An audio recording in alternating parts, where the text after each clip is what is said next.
peguei, olhei pro pessoal e falei assim, irmãos, pastor Carlos foi atender esse telefone, eu vou falando alguma coisa para vocês, se vocês entenderem, glória a Deus. Se vocês não entenderem, levanta a mão e avisa que não está entendendo.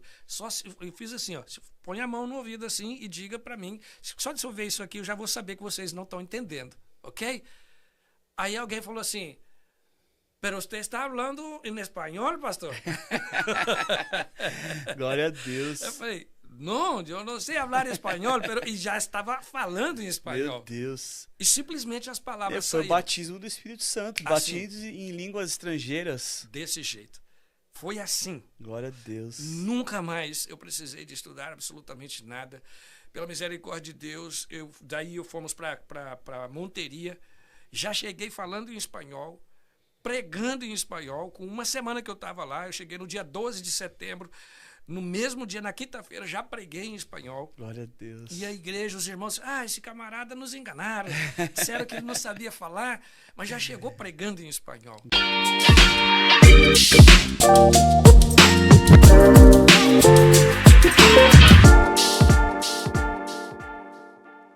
Fala pessoal, como é que vocês estão? Eu espero que bem. Bom, primeiro de tudo, seja muito bem-vindo ao nosso podcast A Mesa. Que bom que você está aqui com a gente. Sinta-se à vontade, você é a nossa terceira cadeira aqui no nosso podcast. Senta na mesa conosco porque a gente vai ter muita coisa legal nesse nosso podcast. É uma estreia, é o nosso primeiro episódio, então eu estou muito empolgado, estou muito ansioso aqui junto com o Igor, que é a nossa equipe, junto com a pessoal que trabalha aqui junto com a gente na produção e os nossos convidados, claro, né? São muito especiais e importantes para nós. Então, antes da gente começar aqui a nossa conversa, eu queria pedir para você fazer 3 coisas, os nossos famosos 3 Cs.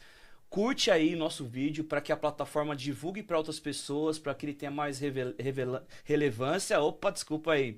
Comenta aí o que Deus tem falado com você nesses dias sobre o assunto que a gente vai falar aqui e também compartilhe com seus amigos, seus familiares, as pessoas que precisam ouvir esse podcast. Assim que terminar aqui, você sentiu essa palavra aqui, eu acho que poderia enviar para aquele meu amigo lá, ele precisa ouvir essa palavra, encaminha para ele, para que a gente possa divulgar, né, expandir, espalhar a palavra do Senhor aí para nossa galera. Então, seja muito bem-vindo mais uma vez. Nesse primeiro episódio, gente, nesse primeiro episódio de muitos, tá?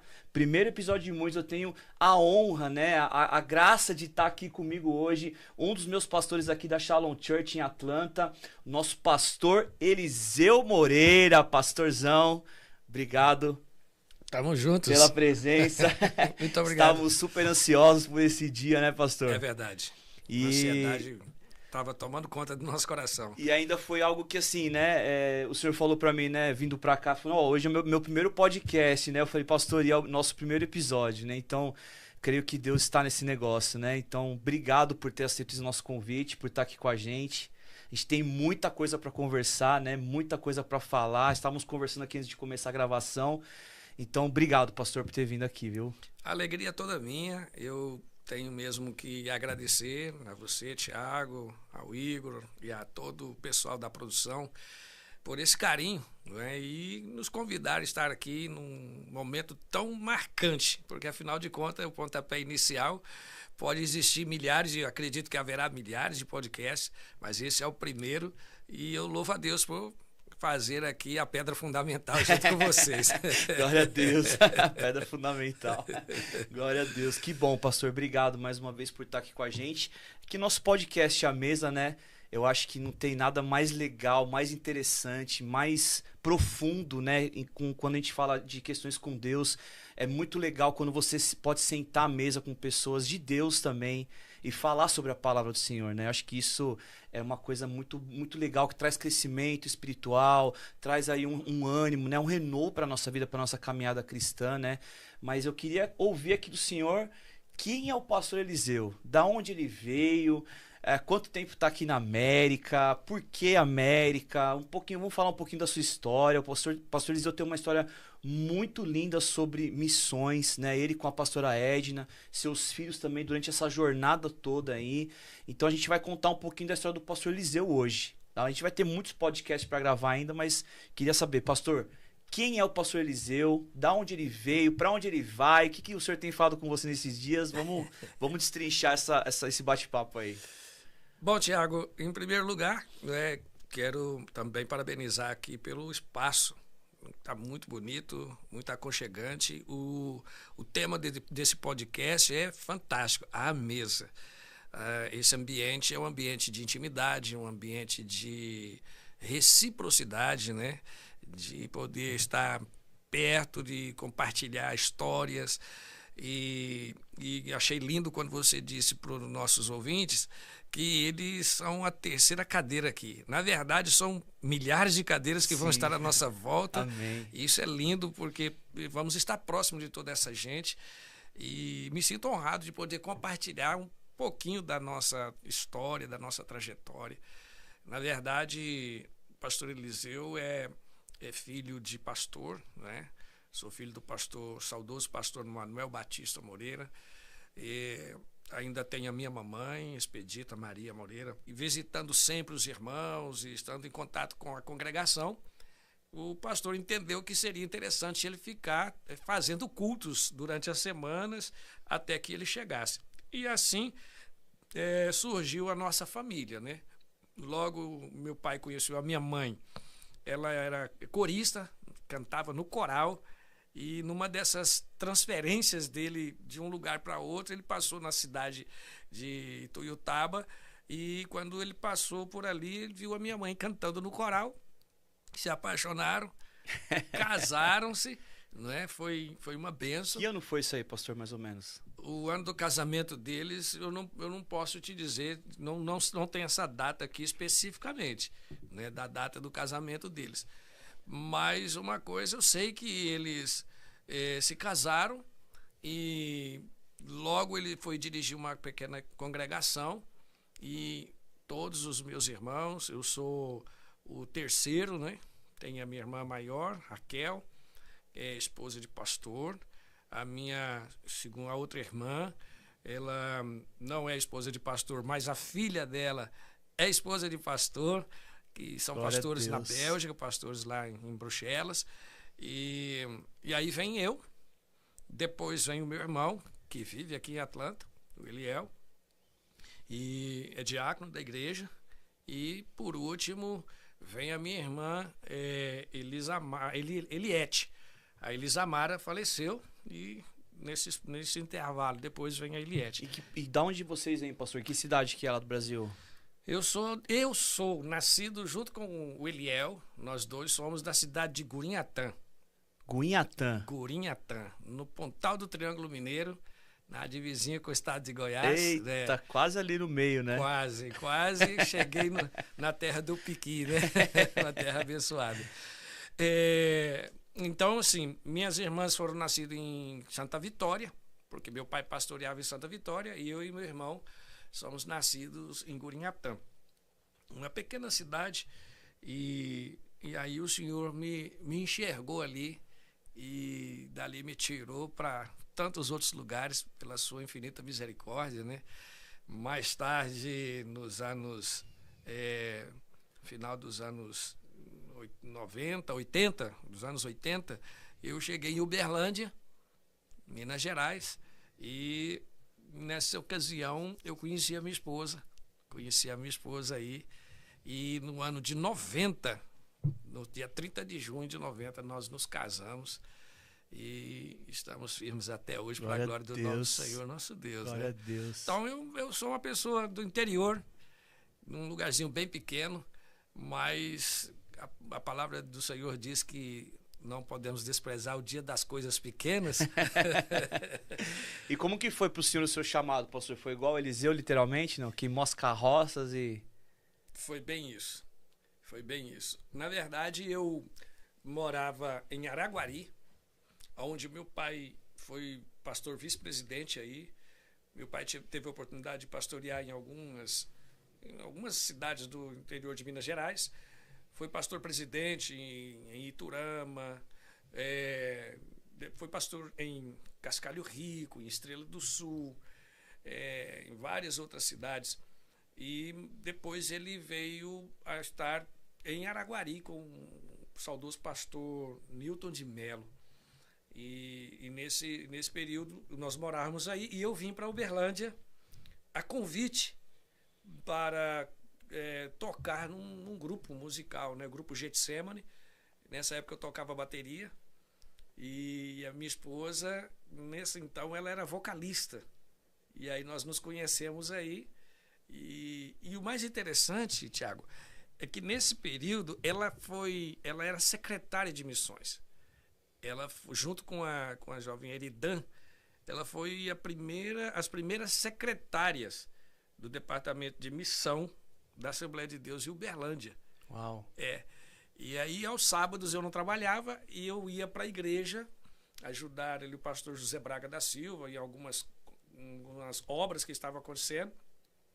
E sempre eu passava pela Secretaria de Missões e conversava muito com ela. E eu comecei a perceber que tinha alguma coisa interessante ali naquela sala. Você estava falando muito de missões, né? Você começou a se interessar muito por missões, né? E acho que eu tenho uma missão aqui também. Desse jeito. Eu estava com 2 missões ali, né? E eu ajudava muito a separar as fichas e preencher formulários, porque havia muitas contribuições, muitas pessoas se inscrevendo para ser mantenedores da obra missionária. E com isso, eu passava muito tempo ali e as nossas conversas todas estavam voltadas literalmente para a obra missionária. Só um parênteses ali, pastor. Nesse tempo as missões eram mais na cidade em si, ali no país, ou já tinha missão internacional, por exemplo? O trabalho que essa igreja de Uberlândia fazia ainda era trabalho nacional. Nacional, né? Era trabalho nacional. Então, veio a ter conexão com os ideias missionários à última hora, foi uma base deles ali, e inclusive houve grandes congressos de encher o estádio de futebol, muita gente, muitos grandes pregadores passaram por ali, e houve uma explosão de sentimento missionário ali naquela região, naquela época, né? Dado os eventos, dado os testemunhos, pastor Cisino, com toda a sua equipe, chegava ali e fazia grandes movimentos. Então, nesse período, o trabalho era mais no Amazonas, no interior do Nordeste e algumas outras cidades do interior. O trabalho estava mais focado nisso aí, né? Aí o senhor estava indo lá para... Passava por ali ajudando, e aí um dia desse alguém disse assim, olha, eu acho que vai dar certo se você casar com a Edna. E eu já vinha observando, vai dar certo mesmo, viu? Porque eu tinha muita vontade de ir para o campo missionário, eu tinha muito desejo de fazer a obra do Senhor. A nossa geração, essa geração dos anos 60 e 70, foi uma geração muito impactada pelo poder de Deus, muito envolvida com oração, com consagração, do tipo, de verdade, aonde o Senhor me quiser, é para lá que eu vou. Não tinha muito essa questão... Desprendido de tudo, né, pastor? De não tem nada que me segure aqui. Nada disso. Não, eu quero fazer a obra do Senhor e pronto, e acabou. Meu Deus. Então, nesse contexto, a gente se conheceu e foi maravilhoso, né? Foi maravilhoso porque a gente, como eu tive do meu lado, da minha família, meu pai, a minha mãe, que sempre foi envolvido na obra do Senhor, meu sogro também, ele vem de uma história fantástica. O saudoso presbítero Humberto de Pinho, ele foi, creio que, se não foi da segunda, ou foi da terceira turma do IBAD, dos estudantes de teologia do Instituto Bíblico de Pindamonhangaba. Então, ele estudou muito próximo de Joá Caetano, de nomes muito conhecidos e respeitados no Brasil, né? Otoniel Iosiel, outros grandes nomes aí que passaram por aí. E o meu sogro, ele estudou ali, ele foi ajudado por João Colenda Lemos, pastor João Colenda Lemos, foi um dos que... O pastor Gustavo Bergsten, foram as pessoas que o levaram para o Instituto Bíblico. Quem fez o casamento do meu sogro, mas a minha sogra, foi o pastor Bernard Johnson. Uau. A minha sogra vivia com o pastor Orlando Boyer. Eu vivia na casa do pastor Orlando Boyer. A primeira edição da enciclopédia bíblica Espada Cortante, que foi lançada, a minha sogra que embalou aquelas enciclopédias bíblicas e enviava pelo correio. Né? O pastor passava dias e dias escrevendo e tanta coisa maravilhosa. E é nesse contexto. Então, as conversas entre eu e a minha esposa estavam muito, muito focadas na obra de Deus. Né?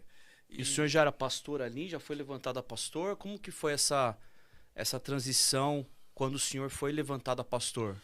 Na verdade, eu tive um grande privilégio, algo mesmo extraordinário da parte de Deus para a minha vida, porque, afinal de contas, eu sou de um grupo de obreiros da minha geração que nós exercemos o serviço diaconal, porém, eu não fui literalmente apresentado como diácono na igreja.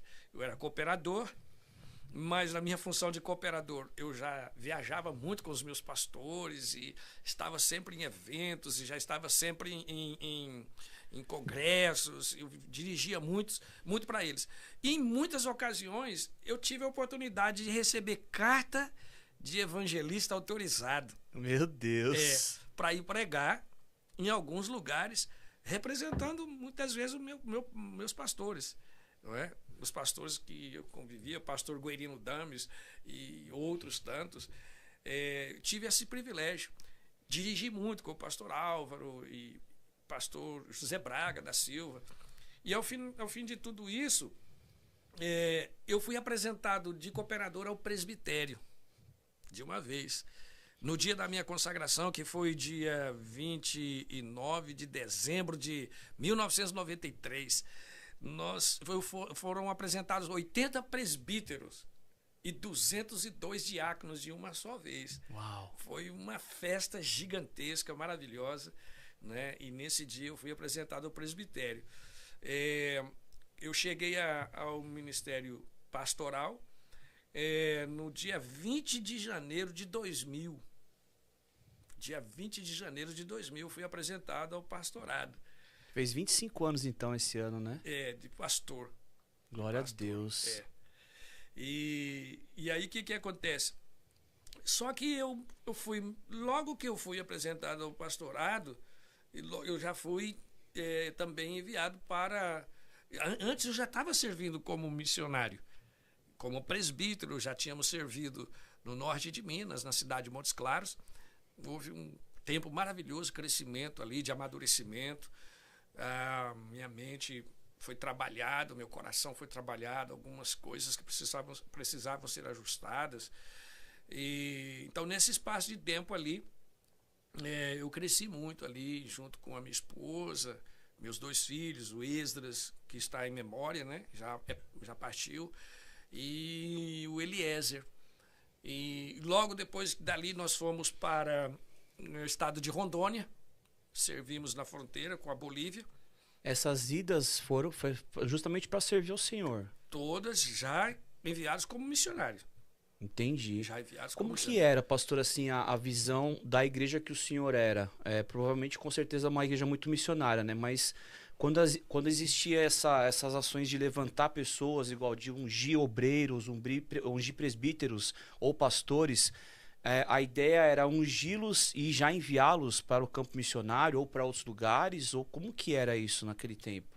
Na verdade, não era tipo, você foi ungido presbítero, foi apresentado presbítero ou pastor e já vai direto para o campo, não. Uhum.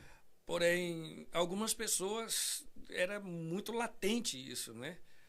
No meu caso, por exemplo, e junto à minha família, parece que era muito pouco o que eu estava fazendo. Eu queria estar envolvido em algo mais. Eu queria ver algo mais. Eu tinha um período de tempo muito mais longo de oração, de consagração. Eu estava muito envolvido, muito comprometido com o reino. Então, parecia que o que eu estava fazendo era muito pouco. E logo que... um período interessante... Antes de eu ir para o primeiro campo missionário, por exemplo, eu trabalhava como motorista de caminhão. Eu viajava, eu era presbítero. Nesse período já tinha sido segundo dirigente de congregação, eu já tinha aberto congregações.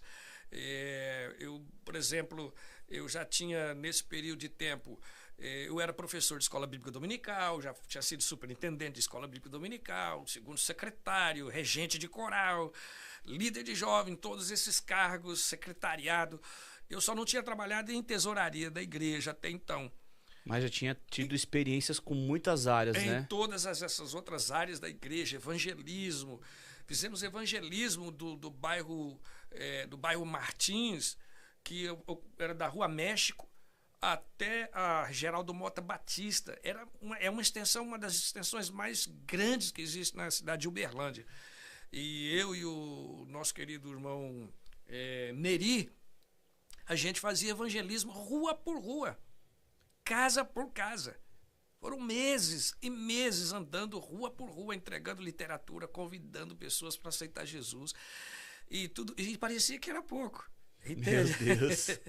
E aí, quando o senhor foi para Rondônia, né? O senhor foi a primeira vez para Rondônia, o senhor já tinha o Eliezer e o Esas, não? Então, primeiro nós fomos para o norte de Minas, para Montes Claros. Para Montes Claros. Eu vou chegar aí só para você entender.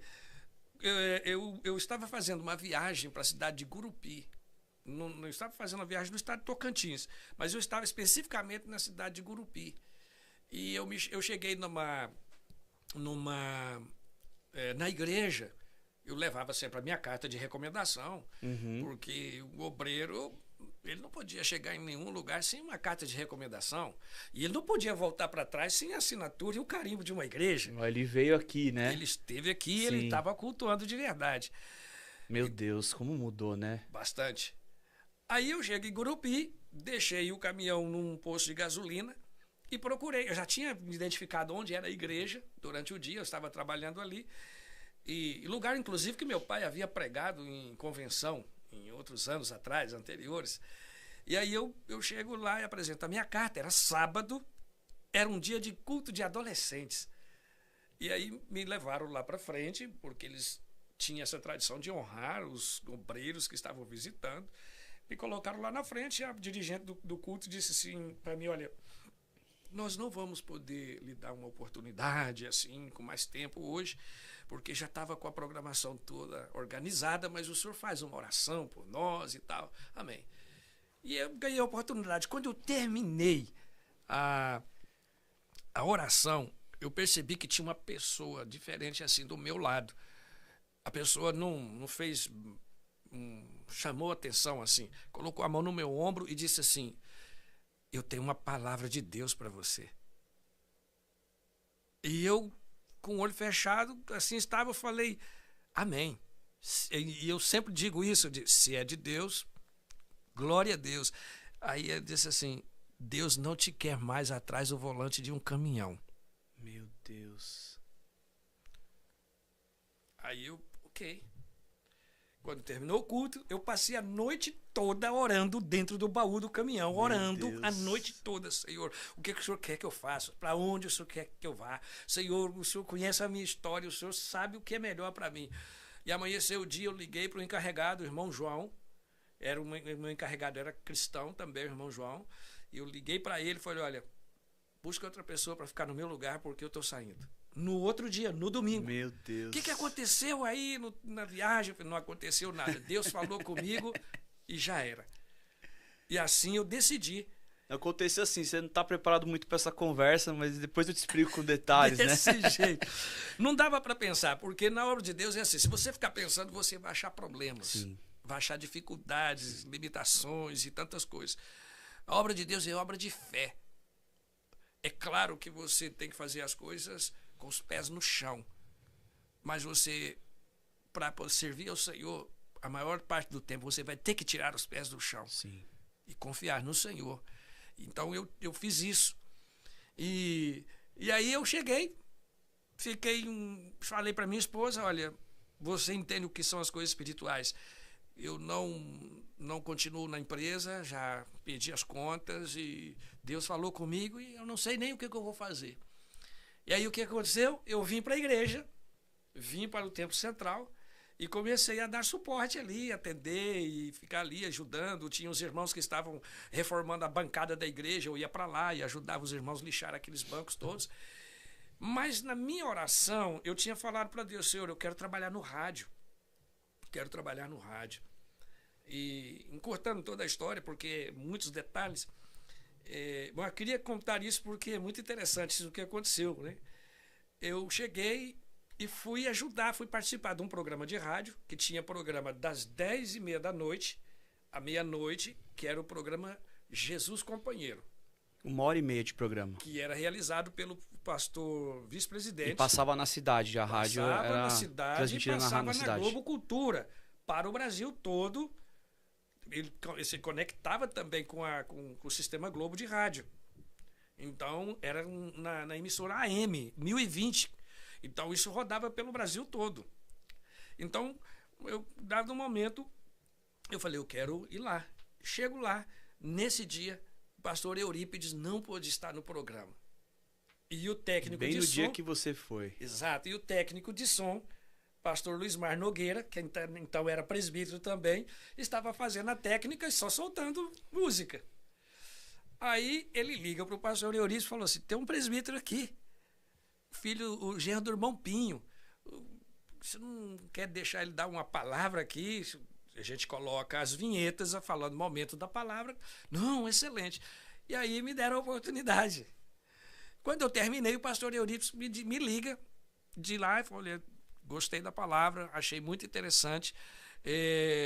Você não quer me ajudar a fazer esse programa? Porque eu sempre estou viajando, não posso estar aí.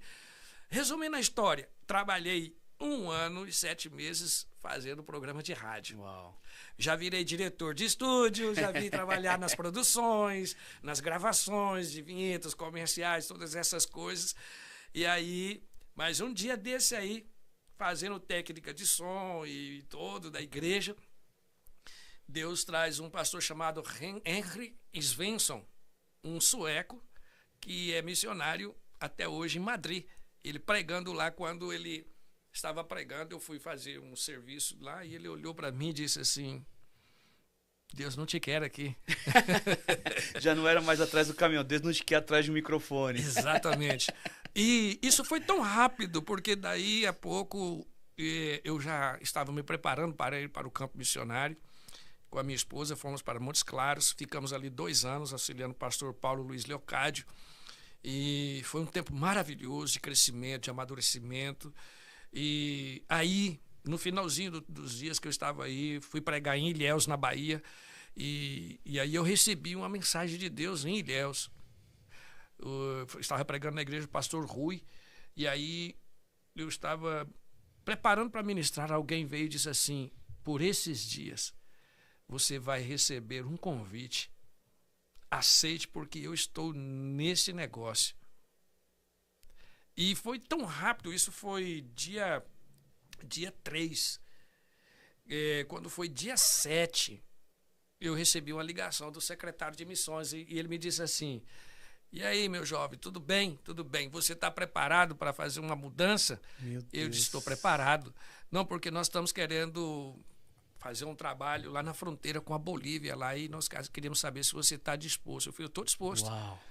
Isso foi tão rápido. Meu Deus. Isso foi tão rápido e eu me mudei do dia 31 de dezembro, dia 1º. Eu acabei de entregar a igreja, eu estava dirigindo uma igreja, eu era técnico de som, eu era copastor no Templo Central, eu era líder dos cultos de cruzadas evangelísticas, eu dirigia um caminhão com equipamentos de som, dirigia uma cruzada todo sábado. Durante 1 ano nós fizemos cruzada todo sábado. Visitei todo o interior ali no entorno de Montes Claros e, ao mesmo tempo, eu ainda dirigi a congregação do bairro São Judas. Então, no dia 31, eu já fiz o culto de passagem de ano com a mudança toda dentro do caminhão. Meu Deus. Então, quando começou as primeiras horas do dia 1º, eu jantei junto com os irmãos, deixei eles ali e segui viagem para Rondônia. Tô pensando aqui, pastor, nessas 3 decisões, né? Nesses três momentos que Deus falou com o senhor.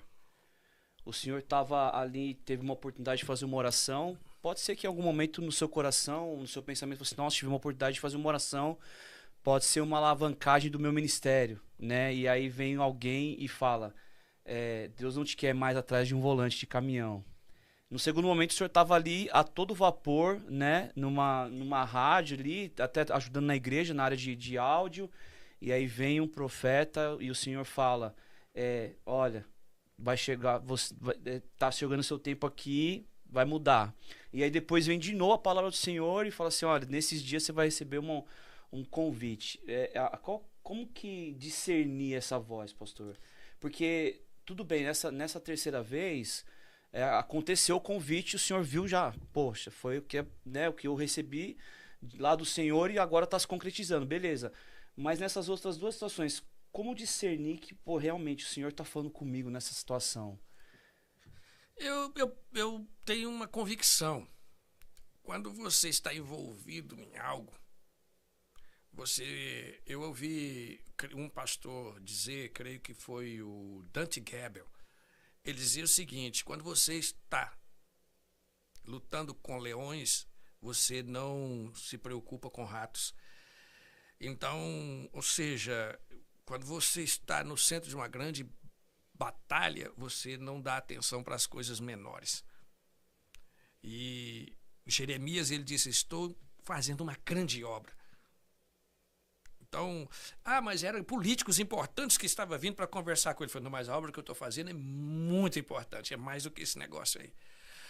Então, eu penso que não há dúvidas. Você não precisa fazer contas, você não precisa fazer perguntas quando você está envolvido em algo que você acredita plenamente que é isso que Deus está querendo de você. As pessoas só fazem perguntas quando eles estão divididos entre uma coisa e outra. Quando você está certo, você não faz pergunta, você simplesmente faz. E eu creio que foi exatamente isso que aconteceu comigo. Por exemplo, quando o pastor Eusen Cleves, saudoso pastor Eusen Cleves, foi pregar em Montes Claros, na primeira congresso de missões que eu tive o privilégio de realizar, porque eu fui um secretário de missões lá, levei o pastor Hermes Mendes Barros, que ainda vive até hoje em São José dos Campos, um grande homem de Deus. O que acontece? Nesse período, quando eu cheguei ali e fiz esse evento, aconteceu uma coisa maravilhosa. O pastor Eusen Cleves terminou uma ministração, ele falou assim para mim, desceu, me chamou o pastor Paulo Luiz Leocádio do meu lado e disse assim, Paulo, quem é esse menino? Eu não conheço ele aqui, eu venho tanto a Montes Claros, eu não conhecia esse menino. Ele falou assim, não, esse é um obreiro de Uberlândia que está nos ajudando aqui. Ele disse assim, mas ele vai ficar por pouco tempo. Aí ele me perguntou assim, você já tem passaporte? Eu disse, não, ele pode tirar seu passaporte, porque Deus vai te levar a outras nações. E outras nações têm porta de entrada. Então aprenda a falar espanhol, porque o primeiro lugar que Deus vai te levar será um lugar de língua espanhola. E de lá para as nações. Aí até assim, no momento de descontração, o pastor Paulo falou, não, me leva junto, eu estou aqui, né?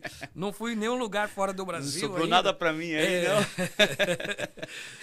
Aí, para você ter uma ideia, quando surgiu a palavra que eu iria receber um convite para Rondônia, eu já tinha recebido uma mensagem que Deus iria me levar para outras nações.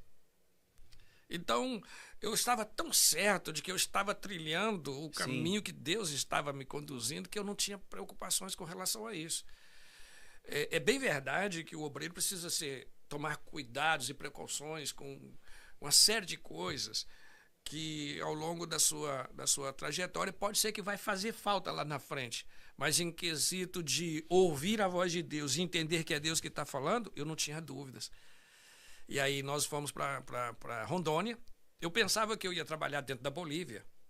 Inclusive surgiu a oportunidade de ir para a cidade de Potosí, na Bolívia, né?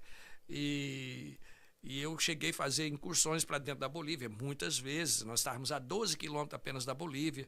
Tínhamos congregações no estado do Amazonas, porque era bem no pontalzinho, lá no finalzinho do estado de Rondônia, né, na região do Abunã. Então nós trabalhava com o pastor José Geraldo, na cidade de Extrema. De lá tínhamos congregações no estado do Amazonas, congregações no estado de Rondônia e tínhamos congregações já dentro da Bolívia. Então, nesse vai e vem aí, eu pensava, é aqui. Sim. É outra nação, é Sim, língua espanhola. Língua espanhola. Mas você acredita que eu não sabia falar em espanhol? Eu ia lá e voltava, eu não sabia falar nada em espanhol. E interessante. Aí, o que acontece? Quando eu vinha da casa de um irmão, que o filho dele veio a falecer, e eu estava muito, muito aflito no meu coração, eu não conseguia entender de onde vinha essa aflição. Eu estava vindo na beira do rio, o pessoal da cidade não veio encontrar com a gente, que era 12 quilômetros, eu tinha ganhado algumas galinhas, alimentos, algumas coisas que os irmãos doavam lá, e eu achei um jeito de colocar aquilo tudo nas costas e estou indo embora, a pé. Andando nesses 12 quilômetros, e chuva. Caramba, é tudo andando, pastor? Era andando.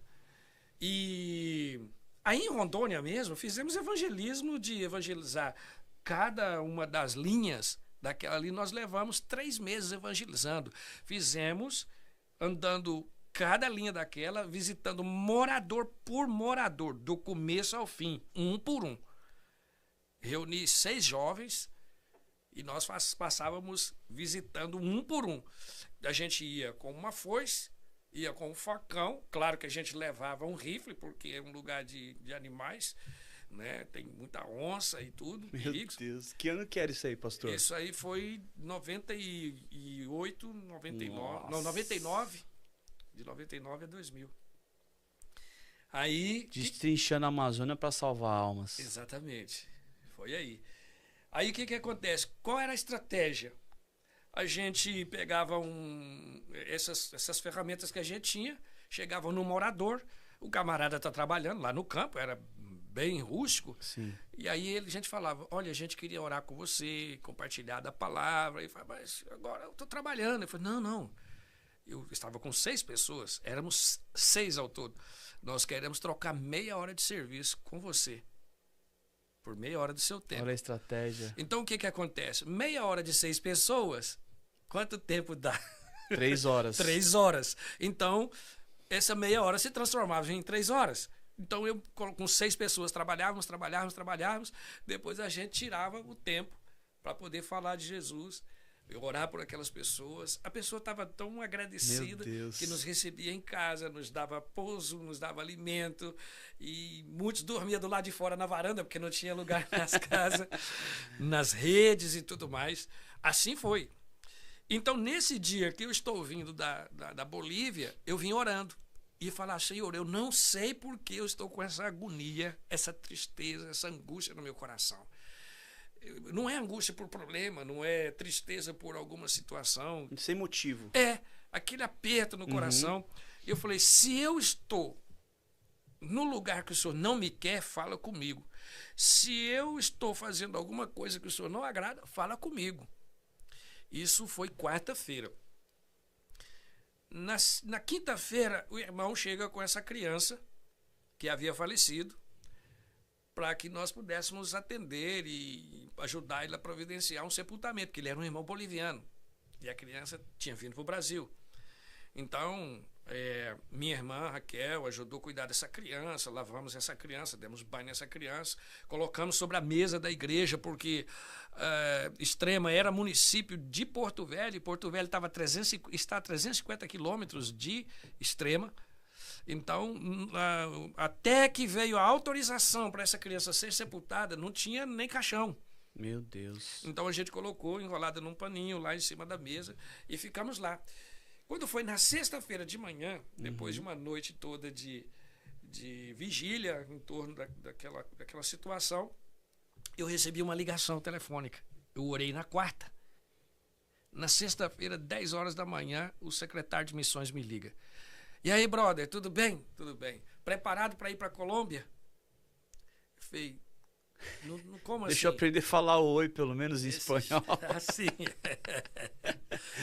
Eu falei, como assim? Não, você precisa pegar o primeiro ônibus aí agora, vem para cá, para São Paulo, você vai encontrar um pastor que trabalha na Colômbia, você precisa conversar com ele porque a igreja decidiu que vai te enviar para a Colômbia.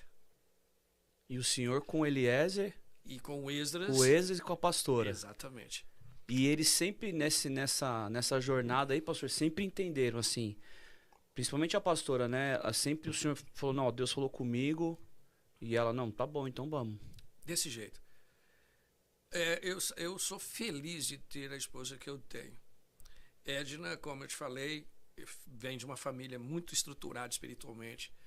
Ela é uma mulher de Deus. Edna é uma mulher que tem muita intimidade com o Senhor. Uma mulher de muita oração.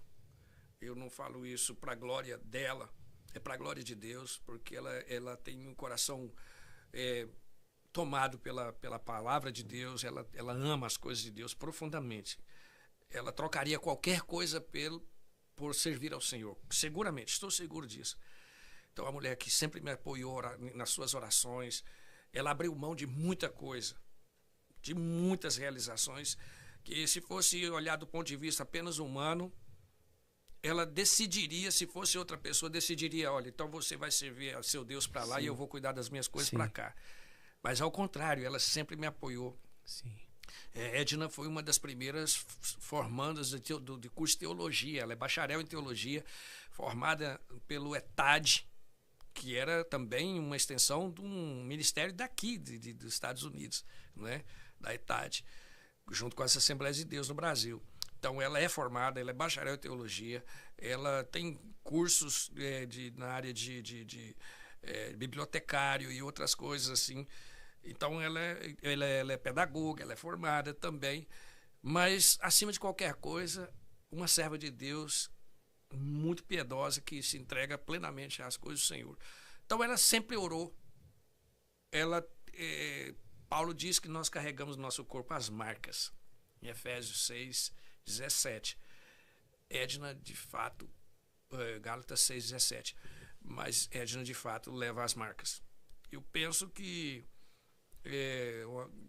de todas as retaliações, de todos os conflitos espirituais que vieram contra a minha vida e contra a minha família, Edna, creio que foi o alvo. Porque ela é o meu para-choque em oração. Seu porto seguro, né? Ela é uma mulher que é muito temente a Deus, ela pensa antes de falar e ela é muito espiritual. Entende? Ela tem uma intimidade com o Senhor diferenciada. Eu não tenho temor de falar essas coisas. Algumas pessoas se decepcionam com ela porque ela não é muito de muita brincadeira, de muita coisa. Não é que ela não gosta disso. É que entre essas coisas e o espiritual, ela fica muito mais com o espiritual. Não é que ela não se diverte, não é que ela não descontrai nem nada. Não é nada disso. Mas ela fala, a vida é para viver uma vez só. E viver com Jesus aqui na Terra é a melhor coisa que a gente pode fazer. Então eu prefiro ocupar o meu tempo com as coisas espirituais. Então eu louvo a Deus porque ela sempre me traz para a realidade. Não é que eu vivo largado, não.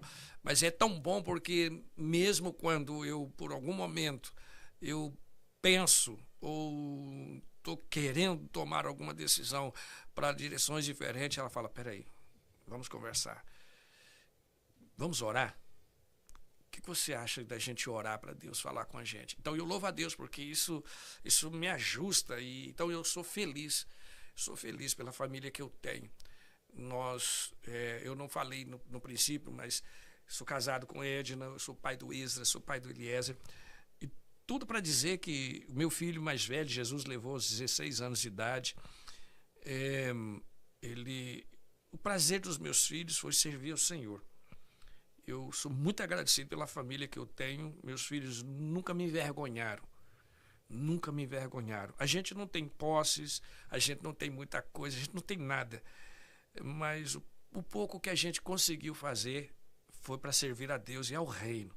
Então, eu acredito que a minha recompensa está na eternidade. Com certeza. Então, o meu filho foi... Quando ele, a primeira coisa que ele fez quando ele trabalhou foi trabalhar na Secretaria de Escola Bíblica Dominical, na Secretaria Geral. A igreja deu a ele um salário, uma ajuda. Então, assim, o prazer dele era servir a Deus. Meu filho mais velho, ele tinha um coração de uma generosidade impressionante. Ele não podia ver uma pessoa pedindo na rua ou alguém necessitado. Ele tirava o tênis, ele tirava a camisa, ele dava, ele doava. Tinha pessoas moradoras de rua que às vezes dormia na marquise, abaixo da marquise do prédio onde a gente vivia. Ele entrava lá dentro, pegava comida, descia, levava comida. Ele subia, descia, trazia coberta, doava coberta para o cidadão. Onde está aquela coberta sua? Eu levei para o pessoal que estava dormindo lá na rua, lá embaixo. Porque assim, também não tem como ser diferente, né? Se a gente cresce no convívio a gente vê os nossos pais fazendo algo, consequentemente a gente vai repetir aquela ação, né? Então, provavelmente, com toda certeza, eles vivenciavam muitas coisas olhando para vocês, né? Falando, meu pai e minha mãe estão fazendo isso. E acaba ficando intrínseco na vida dos filhos, né? Como que os pais são, os filhos vão ser iguais, né? É isso mesmo. Então, é um sentimento muito legal, assim, de ter essa disponibilidade, né? De crescer no campo missionário. Porque eles cresceram no campo missionário. É verdade. Né? Junto com vocês ali, vivenciando, experimentando coisas. E vamos lá, Deus tá mandando. Eu imagino que às vezes devia passar pela cabeça deles, o que meu pai tá fazendo, cara? Como assim? Vou sair daqui, vou pra Colômbia agora. Vou pegar o primeiro ônibus pra Colômbia. Para você ter uma ideia, no dia que nós estávamos saindo de Rondônia, os meus filhos choravam e choravam. E a cidade que nós morávamos era uma cidade de 1.500 habitantes. Então, era uma cidade com 3 ruas pavimentadas de tijolo. Essa era barro, muita lama, muita poeira na época da poeira. Terrível. Em lugares, por exemplo, que tinha umas aranhas caranguejeiras assim, monstros. Meu Deus. Era coisa gigante, entende? Então, e muitos outros perigos que a gente enfrentava ali. Mas no dia que a gente falou, estamos indo embora, eles choraram. E choravam falando assim, não era tipo, as razões dele eram, como é que nós vamos deixar os irmãos aqui? Entendi. Então, chorando de compaixão das pessoas que iam ficar. Exatamente. E nesse espaço da preparação... Nossa, que sentimento puro, né, meu? No período da preparação entre Rondônia e Colômbia, nós passamos 2 anos nos preparando. E aí, nesse período... nós fomos para a Colômbia e aí passamos 4 anos e meio trabalhando na Colômbia, né, junto ao pastor Oséias Pereira. Deus nos deu uma grande experiência. Aí, de fato, eu aprendi a falar o espanhol. Aí eu aprendi a falar espanhol. A minha esposa também, né, nós aprendemos a falar o espanhol. E foi assim... Lá na Colômbia? Na Colômbia, já no local. Eu me lembro que estávamos na cidade de Cúcuta, do pastor José Satir dos Santos, um grande nome das missões brasileiras, né? E faz uma obra espetacular, não só na Colômbia, mas também em várias partes do mundo, um homem muito conceituado. E nós estávamos em Cúcuta, eu estava hospedado na casa do pastor Carlos Henrique, e aí eu na porta da casa dele estava chorando, vendo os meus filhos brincando num parquezinho bem de frente à casa deles ali, e eu chorando porque eu não aprendi a falar o bendito do espanhol. Já estava com uns 20 e poucos dias que eu estava aí, nada, as músicas, aquele negócio não entrava na minha cabeça. Eu só sabia o olá, como estás? Como estás? Tranquilo? Buenos dias. Buenos dias, buenas tardes. Aí, você fala espanhol? Um pouquinho. E eu sentado ali na porta, e me lembro como se fosse agora, chorando. Domingo, eu vi quando uma caminhoneta Bronco veio assim, estacionou do outro lado da rua, desceu um casal. Eu vi que a placa da caminhonete era da Venezuela, porque Cúcuta também está entre 10 a 12 quilômetros da divisa de Pertinho. San Antônio de Táchira, Sim. já no estado de Córdoba. Uhum. E aí eu vi que era uma caminhoneta venezuelana, que estacionou ali e desceu um casal. O camarada passou, olá, como está? Disse, Tranquilo. tudo bem? O pastor está? Sim. Passaram e entraram. Coisa de 3 minutos, e eu continuei com a cabeça baixada aí, sentado na calçada. Aquele senhor veio e sentou do meu lado. E quando ele sentou do meu lado assim, ele me abraçou. E aí ele começou a falar comigo em português. Meu Deus. E disse assim, Deus não te trouxe aqui para chorar. Deus te trouxe aqui para enxugar as lágrimas daqueles que choram. Meu Deus. E para que você saiba que eu te trouxe para esse lugar, eu vou te ensinar a você falar esse idioma. Isso foi domingo entre 1 e 2 da tarde. E aí eu falei com ele, uau, você está falando comigo em português? Que maravilha ouvir português aqui hoje. Aí ele começou, como? Não te compreendo? Meu Deus. Já não entendia mais o que eu estava falando. Deus usou ele para falar comigo em português. E aí, isso foi tão fantástico quando foi. Nesse período de tempo, quando tiver a oportunidade, Edna pode contar a parte Sim, dela. vou trazer ela aqui, com certeza. Porque enquanto Deus falava comigo na calçada, Deus usava a esposa desse pastor para falar com ela, desse irmão para falar com ela lá na cozinha. Coisas muito parecidas que eu vou deixar para ela contar. E aí acontece que isso foi domingo, quando foi quarta-feira, eu ia dar uma palavra para os obreiros lá em San Antônio de Táchira, os obreiros que congregavam com o pastor Carlos. Então ele combinou comigo, olha, eu estou para receber uma ligação do departamento de missões, mas nós vamos começar a falar com os obreiros. Quando o pessoal da secretaria me chamar, então eu vou lá e você para um pouquinho, eu vou avisar para os obreiros, ok? Ok. E aí ele foi, eu me lembro que eu ia ministrar sobre Davi e Golias, e nesse período de tempo, de repente, não tinha 5 minutos que a gente estava conversando, aí o telefone toca. E aí ele disse, irmãos, eu tenho que sair aqui um pouquinho, e explicou para eles, eu compreendi. E o pastor Eliseu vai esperar um pouquinho aqui, mas não vou demorar, já estou voltando. E aí eu olhei para o pessoal assim, parecia que eu estava na minha igreja. Eu peguei, olhei para o pessoal e falei assim, irmãos, pastor Carlos foi atender esse telefone, eu vou falando alguma coisa para vocês, se vocês entenderem, glória a Deus, se vocês não entenderem, levanta a mão e avisa que não está entendendo. Eu fiz assim, ó, põe a mão no ouvido assim e diga para mim, só de eu ver isso aqui eu já vou saber que vocês não estão entendendo, ok? Aí alguém falou assim, pero usted está hablando en español, pastor? Glória a Deus. Eu falei, não, eu não sei falar espanhol, e já estava falando em espanhol. Meu Deus. E simplesmente as palavras Foi o saíram. batismo do Espírito Santo, batismo em línguas estrangeiras. Desse jeito.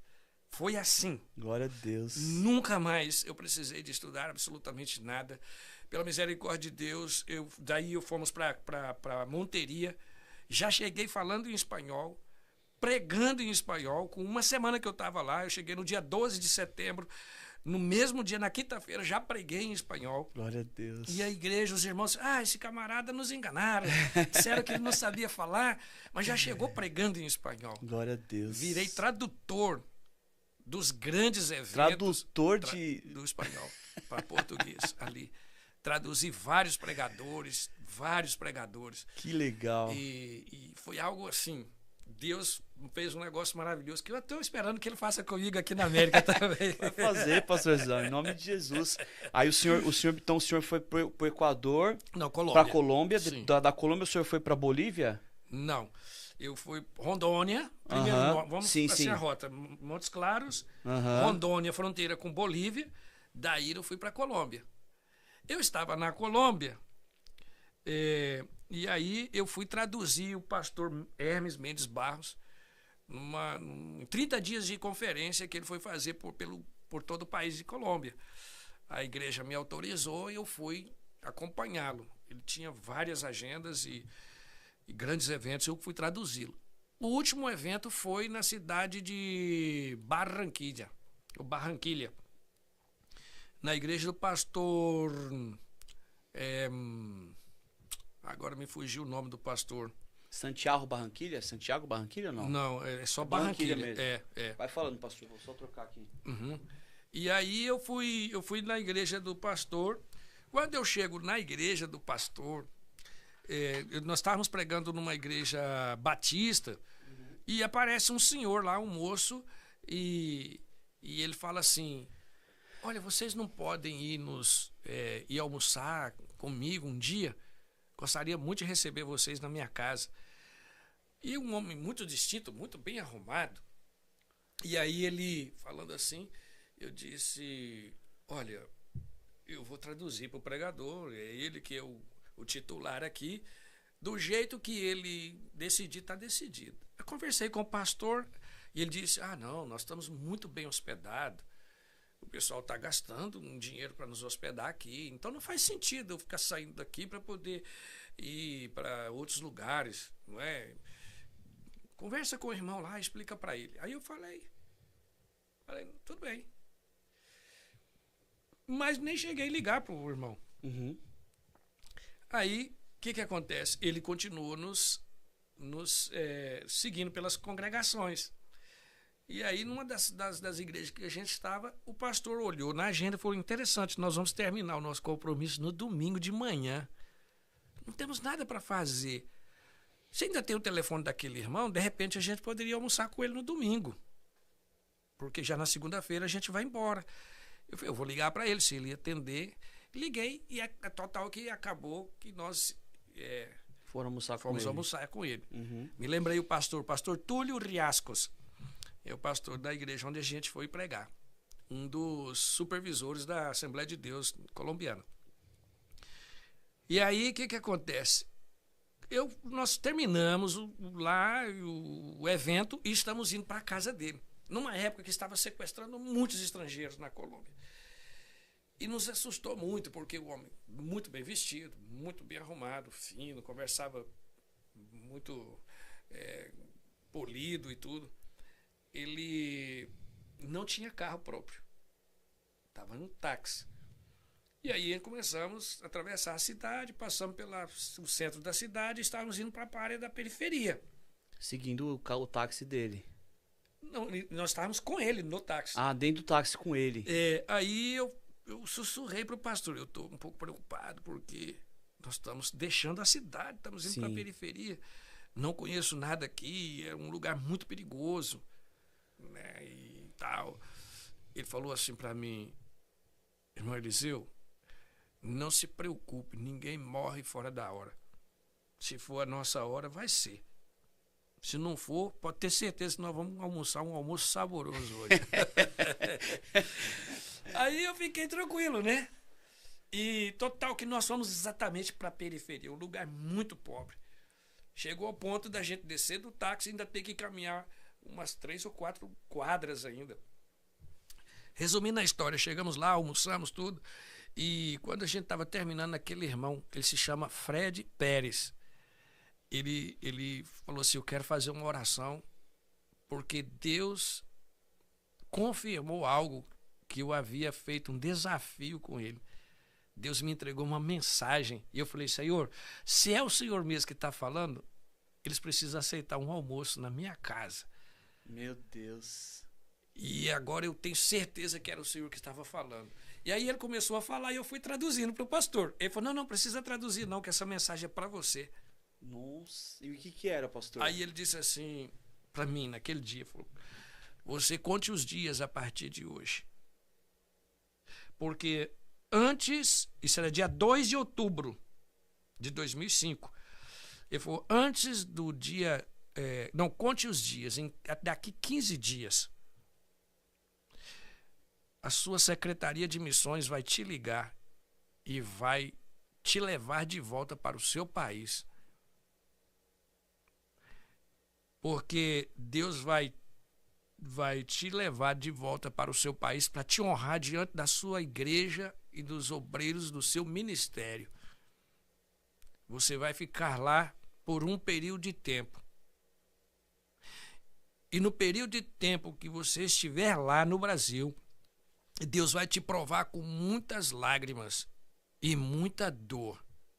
Mas se você for aprovado, Deus vai arrancar você do Brasil e vai te plantar no velho continente. Meu Deus. E a porta de entrada será Portugal. E aí pediu a minha mão assim, e aí ele pegava assim, olha, isso aqui é uma promessa tal, essa aqui é uma promessa tal, essa é uma promessa tal, essa é a promessa tal e essa é a promessa tal. Sabe o que significa esses 5? Ele dizia, esses 5 significa 5 continentes. Deus vai te levar aos 5 continentes. No tempo dele, tudo vai acontecer. E isso foi dia 2. Exatamente dia 17, o pastor Saulo Gregório nos liga e diz assim, então, meu amigo, tudo bem? Tudo bem. O pastor quer falar com você. Pastor Auro quer falar com você. Foi quando ele estava inaugurando o Skype. Eu ia para o Café Internet, ele tinha mandado uma ligação, ligou para mim e falou, vai no Café Internet que a gente quer ver você e quer conversar com você. A famosa Lan House, né? Exatamente. A galera não sabe, pastor. Tem gente que... Essa galera... A Lan House acabou quando? Acho que... Eles nem sabem o que é Lan House. Lan House, gente, era um lugar onde as pessoas iam, se reuniam e tinham vários computadores e você acessava a internet. Você pagava ali por um período, né? Horas ou minutos. Você podia usar a internet. Eu ia, às vezes, pra ficar no ICQ. E travava demais, né? E aquela internet de escada, né? Desse jeito.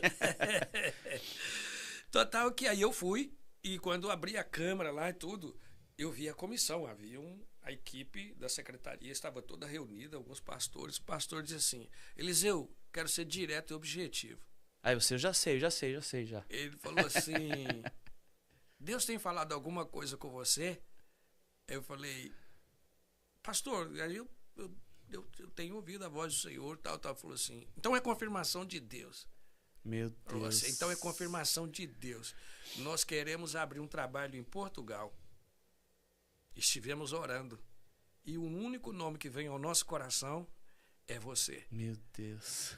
Dia 17 de outubro de 2005. Quando foi dia 21 de fevereiro de 2006, eu desembarquei no Brasil com a minha família já. Eu estava pastoreando uma igreja na cidade de Lorica, uma igreja a 70 quilômetros, 60 quilômetros da capital, uma coisa aí de uns 300 e poucos membros aí, uma igreja estava bonita, muito linda, e Deus me levou de volta. Foi nesse período de tempo que eu assumi uma congregação assim que cheguei, em Uberlândia, dirigi ela 5 meses e 11 dias, Jesus salvou, nós batizamos 33 jovens, pessoas nas águas, alguns deles hoje são evangelistas, são pastores, não conheço ninguém que tenha se afastado dos caminhos do Senhor desse grupo de pessoas, foi um tempo muito rápido. Glória a Deus. E aí eu fui levado para ser co-pastor no Templo Central, para ajudar a dirigir os cultos no Templo Sede em Uberlândia, mas também eu dirigi 2 cultos, porque os demais domingos subsequentes eu fiquei viajando com o pastor presidente, e fomos para a Europa, preguei em vários eventos na Europa, aqui mesmo na América. Foi quando eu vim, em 2007, preguei na igreja do pastor Carlos Goulart, ali em Marieta, né? Preguei ali e visitei Atlanta pela primeira vez, e desde então retornei, ou seja, fiz vários eventos nesse período de tempo, Deus me honrando diante da minha igreja, do jeito que Deus falou. Meu filho assumiu a Secretaria de Missões, a Secretaria da Escola Bíblica lá, como eu te falei, foi auxiliar na escola dominical em outubro. E na passar de ano, no finalzinho do ano, ele traduziu o pastor Arcélio em alguns eventos que houve lá, que ele falava fluentemente o espanhol. E quando foi no dia 1º de janeiro, o Senhor recolheu meu filho mais velho. Então, foi a coisa mais terrível. Quando o Senhor recolhe o nosso filho, nós já havíamos estava tudo organizado. A nossa despedida no mês de fevereiro, justamente para a gente ir para Portugal. Jesus levou meu filho 42 dias antes da nossa partida para Portugal. Nossa. Foi um desafio extraordinário. O ministério pensou que nós deveríamos ficar, né, descansar, recuperar. Eu disse, nada vai trazer ele de volta. Deus não existe para ser questionado ou para ser julgado as suas ações. O nosso Deus, ele é um ser que deve ser adorado, honrado e obedecido. Ele não tem outro padrão diante de Deus. Deus não impõe nada a ninguém. Mas quando ele fala conosco, essa tem que ser as nossas reações, a nossa atitude, né? E então decidimos ir para Portugal. Mas deve ter sido um impacto, né, pastor? Foi muito forte. Foi muito forte, foi muito, muito triste. Nós fomos com o coração muito ferido, muito doído para Portugal. E é tão interessante porque aquele profeta, ele havia dito que isso tudo aconteceria antes de completar 2 anos. Eu desembarquei em Portugal faltando exatamente um dia para completar 2 anos. E não foi nada programado, eu tenho que ir, nada disso. Tudo se desenvolveu de um jeito que eu cheguei no dia 21 de fevereiro de 2008 em Portugal. Eu desembarquei em 2006 no Brasil, vindo da Colômbia, no dia 22 de fevereiro. Eu cheguei em Portugal faltando um dia. Foi um tempo muito difícil porque chegamos em pleno inverno, muito frio em Portugal, chuva, a gente morava no 4º andar, não tinha elevador, era uma escadaria muito pesada, muito frio. E vocês foram para lá para plantar uma igreja ou já existia uma igreja? Para começar do zero? Sim. Então nós nos reunimos na casa do presbítero irmão Samuel e fizemos um grupo de oração ali. E orávamos ali com ele. E quando foi no dia 25 de março, nós iniciamos oficialmente a igreja. No dia 26 de março, na segunda-feira, eu fiz o nosso culto de oração, primeiro culto de oração oficial. Jesus salvou o Exley Batista, não é? O primeiro cidadão a aceitar Jesus no nosso tempo ali. Hoje ele é pastor lá na Inglaterra. Que legal. Foi um dos maiores ganhadores de alma que eu já vi ali em Portugal. Ele, durante os 7 anos e meio, os 3, 4 anos da sua fé, ele sempre se destacou como o melhor aluno da Escola Bíblica Dominical. E o departamento que mais ganhou almas para Jesus foi o departamento da Escola Bíblica Dominical, porque o Batista estava ali. Fazia parte. Ele sempre levava gente para a igreja, sempre levava gente para a igreja. E ele foi um ganhador de alma desde o princípio da sua fé. E foi tão lindo o que Deus fez em Portugal. Foi lindo. Começamos o trabalho na casa do presbítero irmão Samuel. E em março, quando foi em agosto, nós já mudamos para um local, na Rua do Canavial. Nós alugamos uma sala e eu coloquei lá 70 cadeiras. A pessoa que cedeu energia e água para a gente lavar o salão foi uma senhora de um salão de beleza, uma cabo-verdiana, chamava Luísa. Ela também foi a primeira pessoa que aceitou Jesus dentro dessa sala de culto. Porque no período que a gente já estava lavando aí, já fomos evangelizando e falando de Jesus. Aí aceitou Jesus ela, aceitou Jesus a doutora Mônica, a filha dela, aceitou Jesus o Gerson, jogador de futebol, jogador profissional, né? Hoje eles moram na França e eles vieram aceitar Jesus como Salvador. Isso foi em agosto do mesmo ano. Dezembro eu tive que mudar porque não tinha mais espaço para as pessoas, as 70 cadeiras lotadas. Aí mudamos para a Rua Aristides Freitas, no bairro da Tapada das Mercês, e aí alugamos um espaço de 300 metros quadrados. E isso foi no 1º de janeiro, nós mudamos para lá.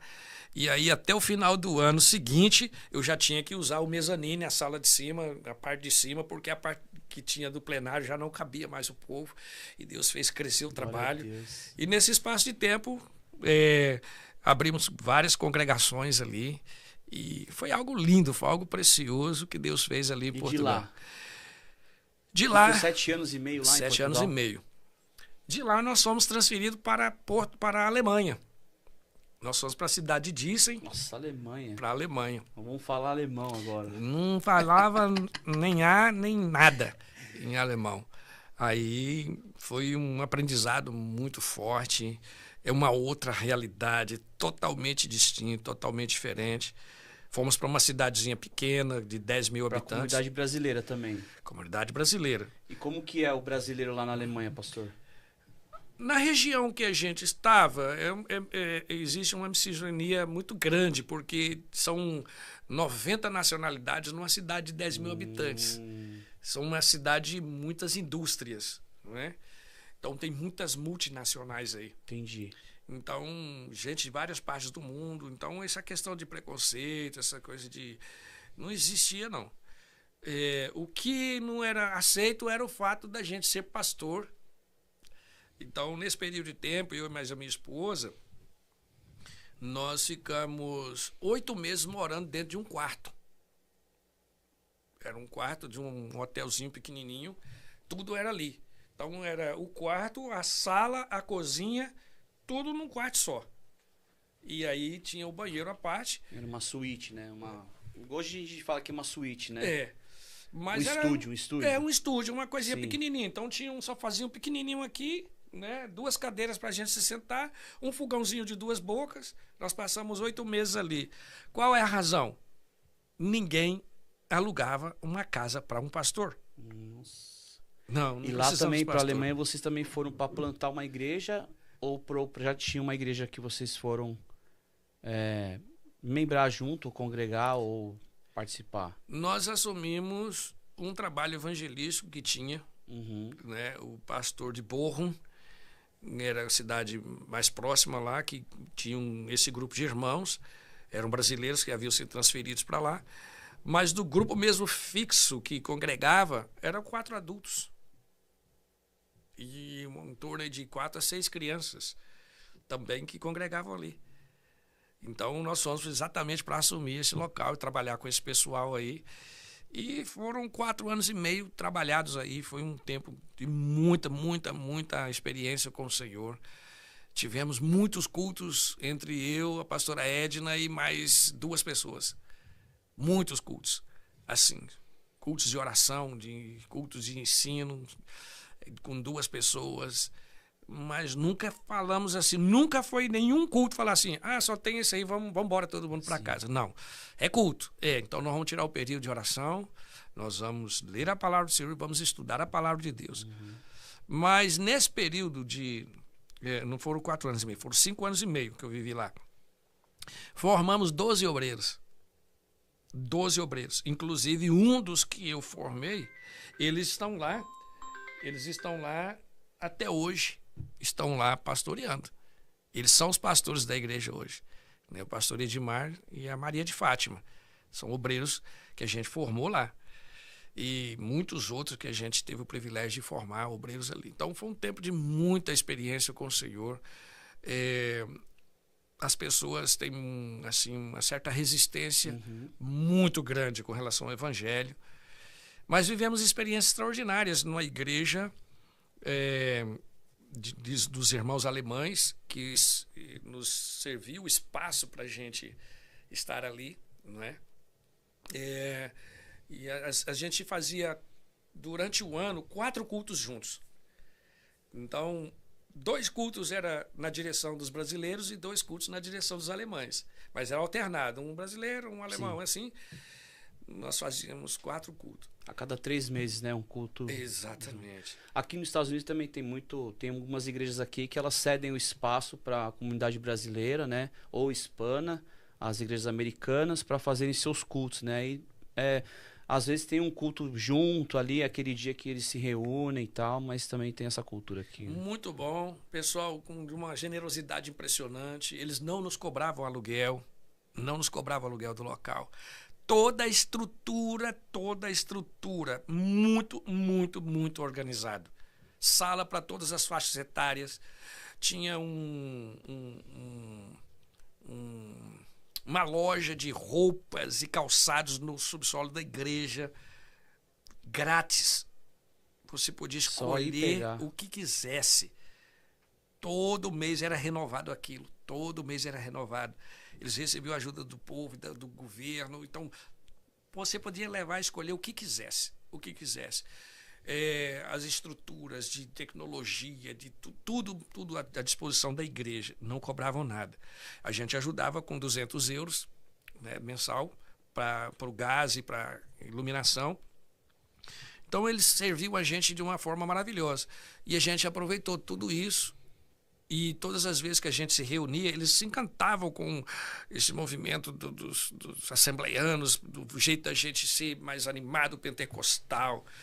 Fazia aquele movimento, aquela festa. E uma vez por mês, a gente orava junto. Tirava um sábado para a gente orar uma vez por mês.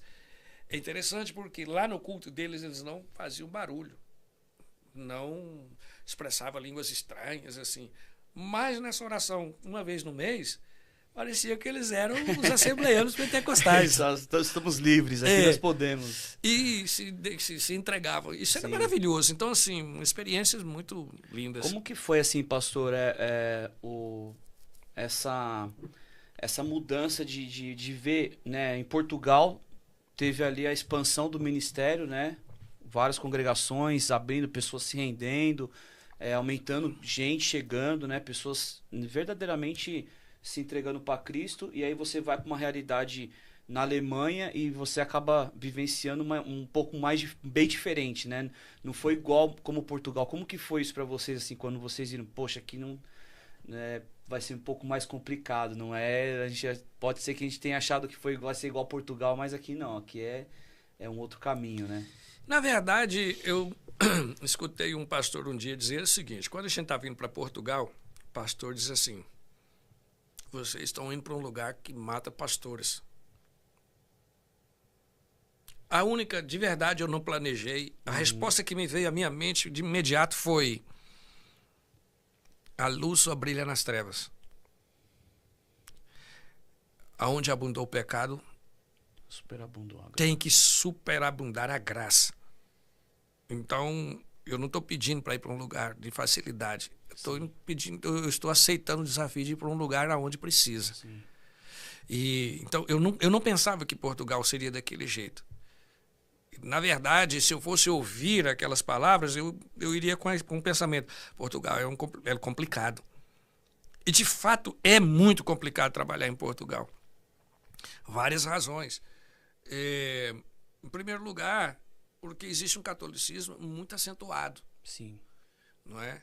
Então, existem as devoções, que nós sabemos das cidades historicamente católicas, e excursões do mundo inteiro que vão para lá, enfim.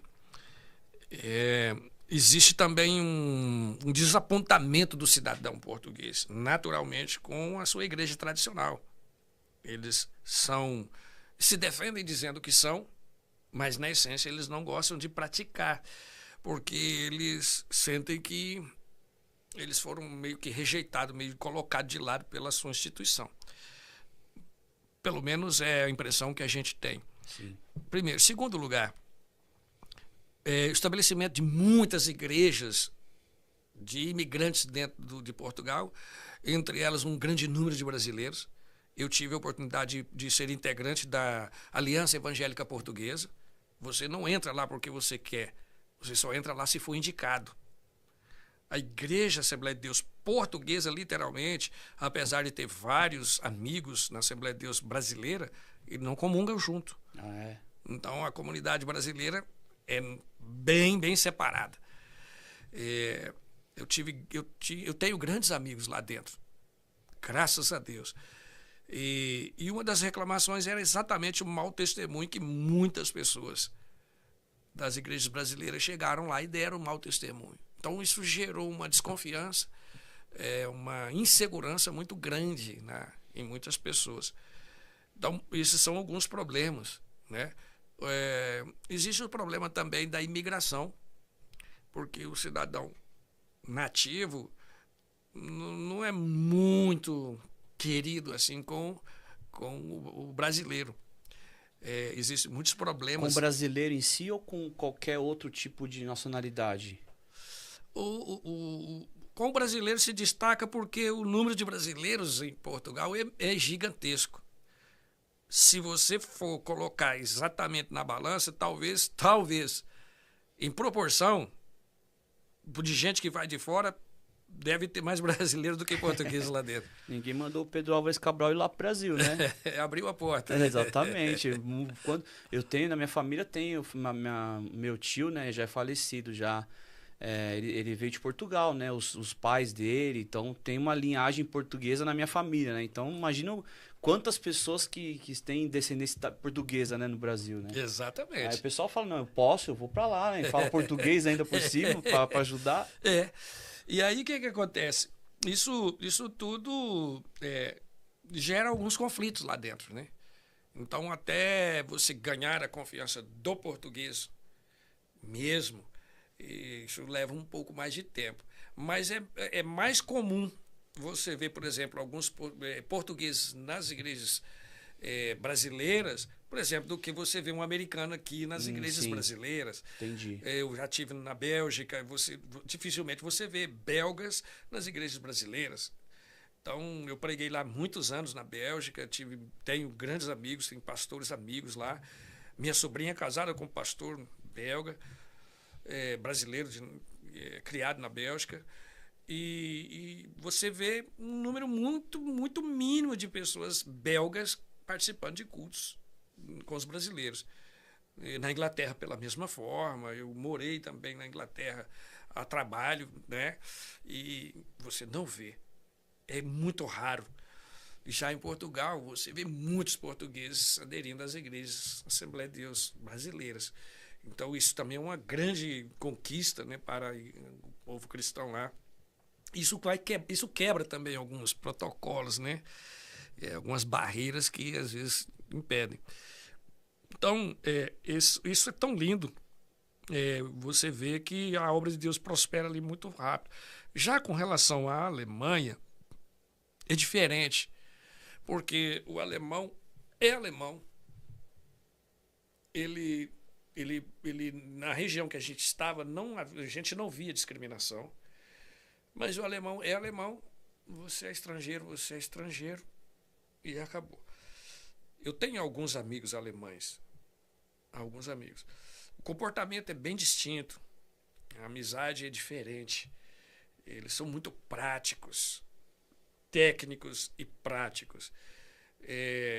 Alguns alemães na nossa igreja que vieram para a nossa igreja, a gente tinha na nossa igreja, tinha russos, tinha alemães, tinha ucranianos, tinha gente de outras nacionalidades que congregavam aí. Por causa do contato que essas pessoas tinham com os brasileiros no trabalho. Uhum. Então, isso quebrava um pouco. Sim. Mas você, por exemplo, ir para um evangelismo, olhando do ponto de vista natural, é uma perda de tempo. Porque eles não te dão a mínima atenção, vira as costas e você entrega uma literatura, ele simplesmente desvia, não pega e sai, vai embora e pronto. Ele não fala nada, ele não te maltrata, ele não grita com você, mas ele não quer aquilo.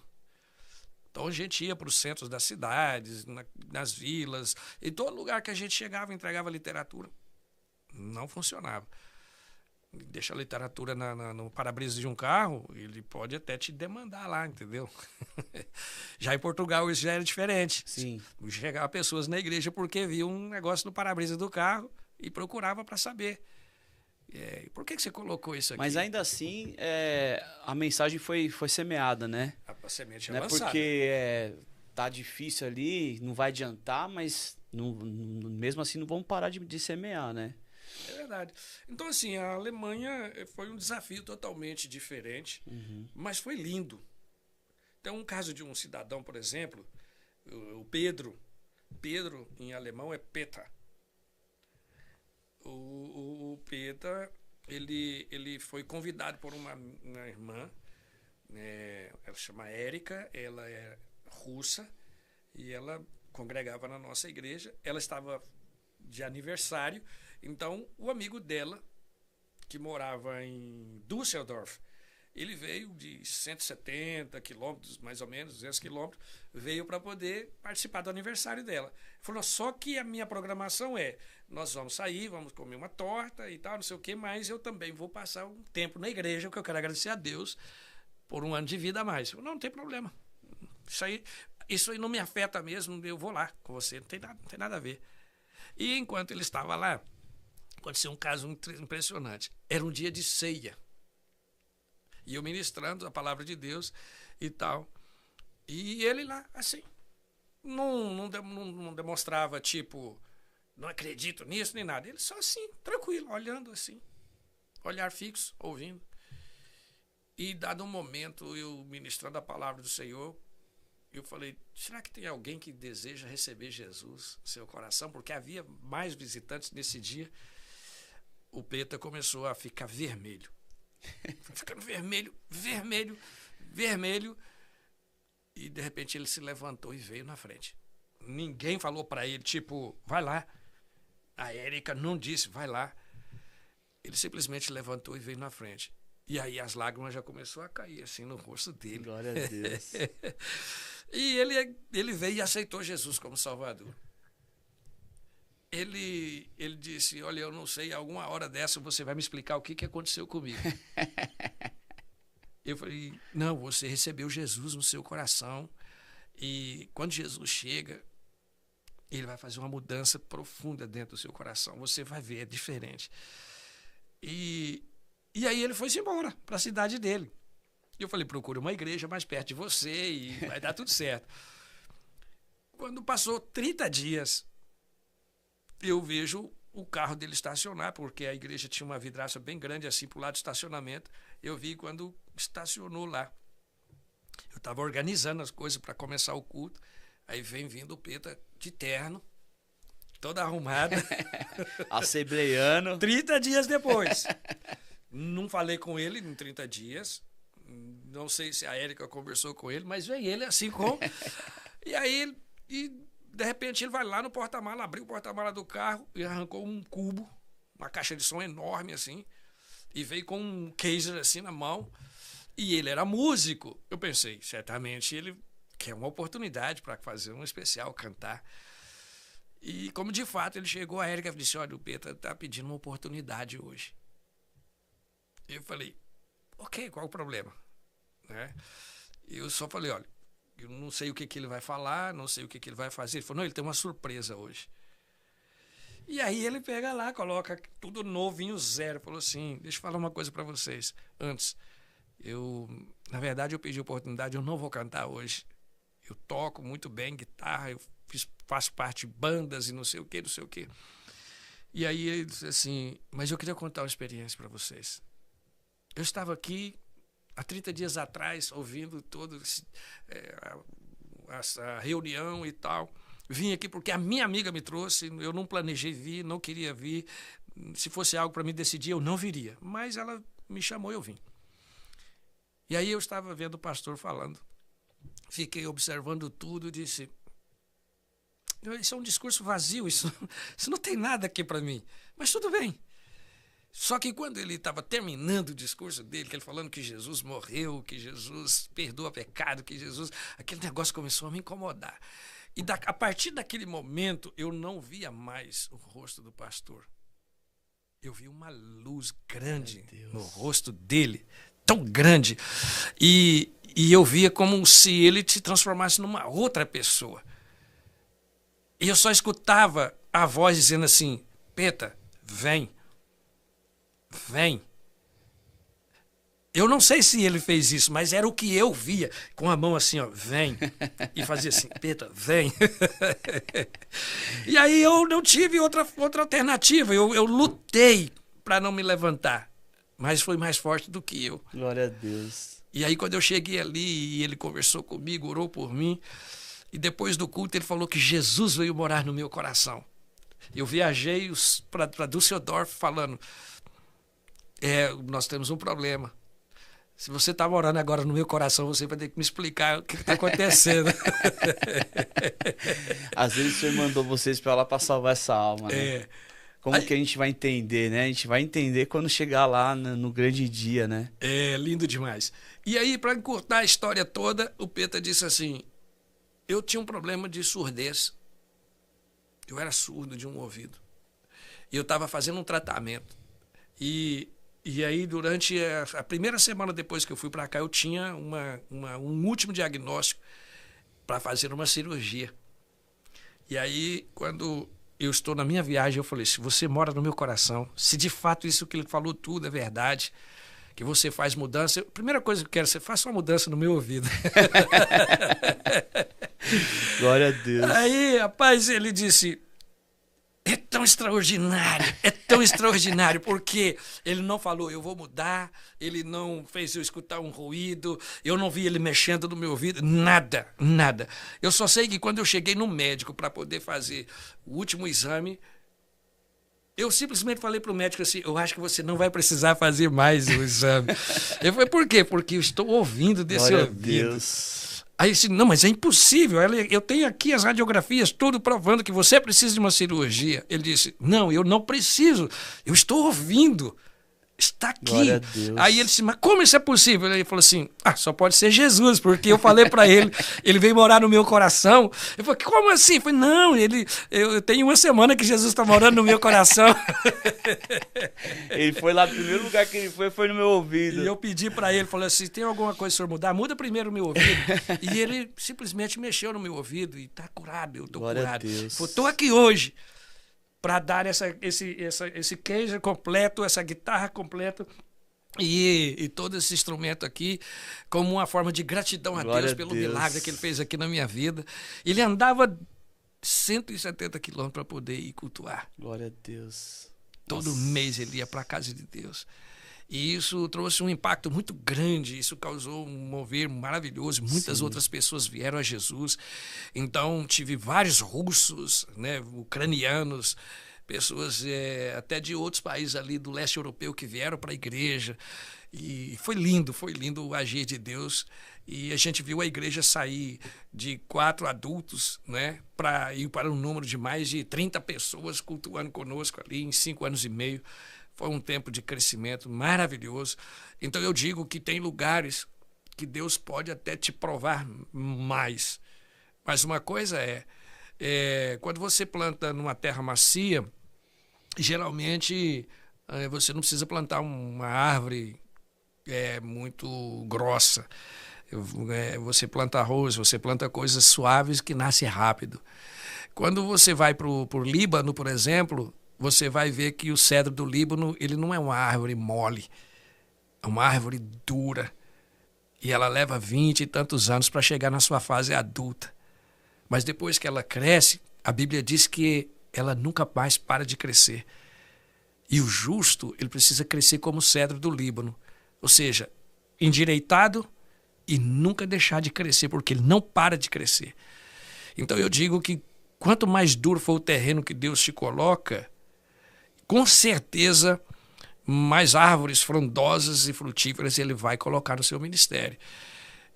Eu não digo que nenhum lugar é fácil, porque o tempo todo a obra missionária é a guerra das trevas contra a luz. Mas quanto mais densa for as trevas, maior é o efeito da luz. Porque onde tem um pouco de luminosidade, você percebe as coisas. Mas quando é muito escuro, um palito de fósforo faz uma grande diferença.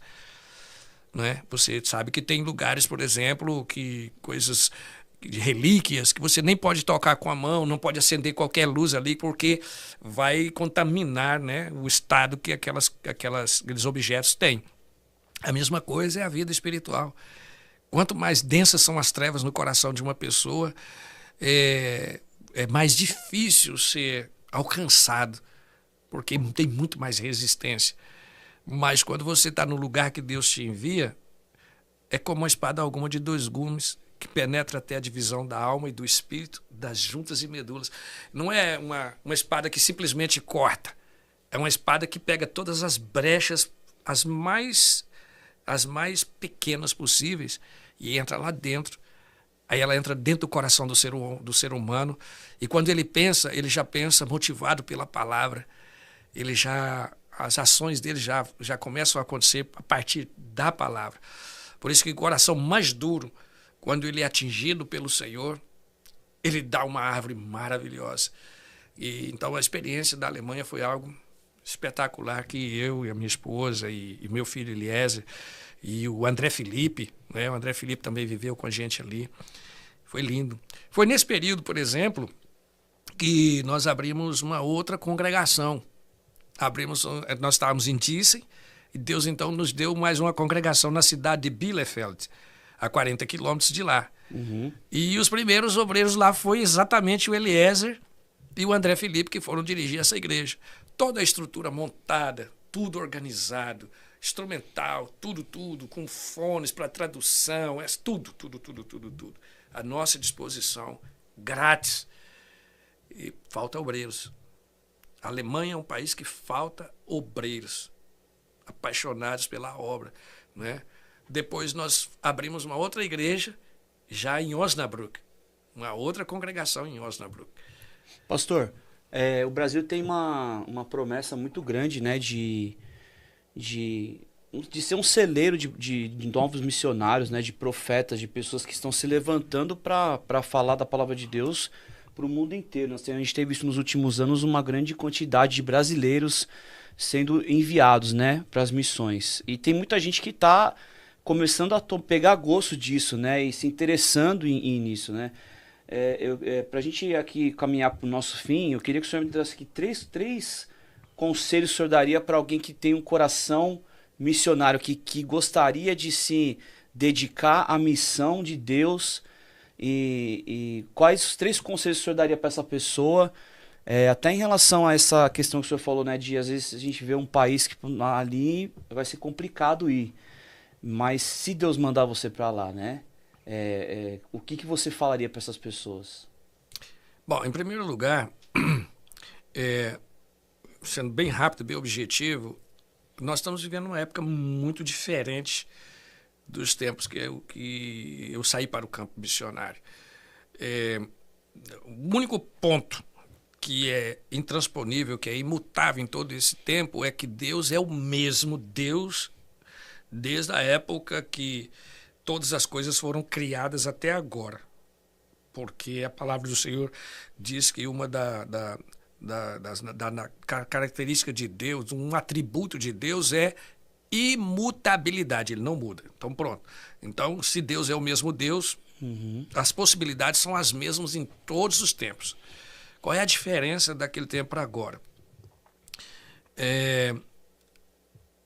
O jovem, ou o obreiro, ou o irmão, ou o crente dos tempos mais atrás, eles não se distraíam com outras coisas. Eles tinham um foco exclusivamente, tipo, eu vivo para servir a Deus. Qualquer coisa que vem depois disso é complemento. Paulo diz, eu abandonei tudo, deixei tudo e fui seguir o propósito para o qual fui chamado. Ok.